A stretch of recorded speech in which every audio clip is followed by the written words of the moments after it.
আমাকে অনেকে বলে, দিদি আপনি যে 94টা 95টা স্কিম চালাচ্ছেন, কেন্দ্রীয় সরকার তো টাকা দিচ্ছে না।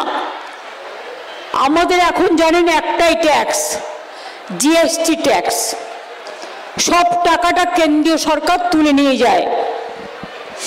আমরা প্রায় 1,87,000 কোটি টাকা ওপর কেন্দ্রীয় সরকার থেকে পাই।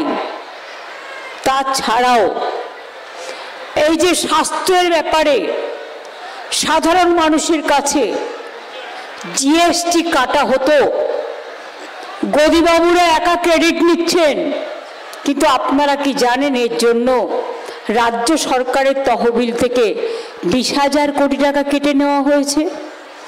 অর্থাৎ জিএসটিতে যে টাকাটা আমরা পেতাম সেই টাকাটাও কেটে নেওয়া হয়েছে।